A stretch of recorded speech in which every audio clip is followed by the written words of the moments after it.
Pilier gauche, je vais mettre Cyril Baille. J'ai joué 8 ans avec lui au stade. Un bon mec, très fort en mêlée et des mains et même des pieds pour jouer comme un trois quarts.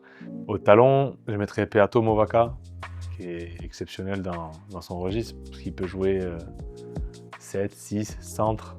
Pilier droit, Nicolas Mas, avec qui j'ai joué à Perpignan et en équipe de France. Le bus, une légende du poste de pilier droit. En deuxième ligne, je vais mettre du lourd. Romain Taofifénois, force de la nature, et pareil, qui a des skills, qui arrive à faire jouer après lui, qui a une agressivité incroyable. Il m'anime et à fou. Ce qu'il fait pour son poids, se déplacer, et d'arriver en France, pas connaître la langue, enfin, des difficultés, et au final, en faire une force, à devenir l'un des meilleurs deuxième lignes du monde. Troisième ligne, Jean-Pierre Pérez, avec qui j'ai fait, comme je disais, les blessures que j'ai eues, où on a beaucoup bossé. Et lui, c'était un vrai travailleur et un vrai guerrier et à fond pour son club. Et Titi du Sautoir, c'était l'un des meilleurs joueurs du monde et un grand capitaine et un grand monsieur. En 8, je vais mettre Jérôme Kaino aussi. Ouais, c'est vrai que j'ai eu la chance de jouer avec des légendes et aujourd'hui, ben, on bosse ensemble avec les espoirs et c'est un mec incroyable de gentillesse, d'humilité et de travail. En 9, il va pas trop avoir de surprise. Mettre Antoine Dupont, une personne qui aurait pu prendre la grosse tête avec la notoriété qu'il a aujourd'hui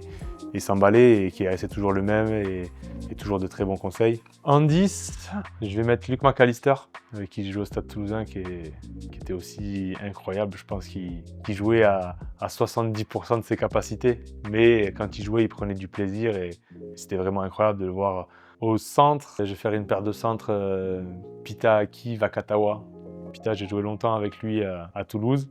Très gros défenseur qui arrivait à casser des plaquages et quand il cassait pas les plaquages, faire des passes incroyables et bloquer des joueurs. Et Virimi, j'ai joué avec lui à 7 au départ et pareil, quel joueur, et j'ai souvent joué contre lui et c'est des joueurs qui m'inspiraient, quoi. C'est vraiment très bon dans les duels, dans les passes après contact, ce que j'apprécie particulièrement. Aux ailes, Cheslin Colby, incroyable, j'aurais pu le mettre à l'arrière en 10 ou en 9. Rarement vu un mec aussi vite, avec des appuis incroyables. Même dans le contact, il arrivait à faire exploser des mecs qui faisaient 2 fois son... Il avait une telle puissance, rapport poids-puissance-vitesse, c'était ouf. À l'autre aile, je vais mettre Mathis Lebel, c'est mon pote, c'est mon petit. On a passé le Covid ensemble et on a beaucoup parlé, beaucoup travaillé, jusqu'à aujourd'hui devenir l'un des joueurs qui a le plus de temps de jeu en top 14. Et à l'arrière, je vais mettre Thomas Ramos, un patron, qui rassure tout le temps et qui mouille le maillot comme pas possible.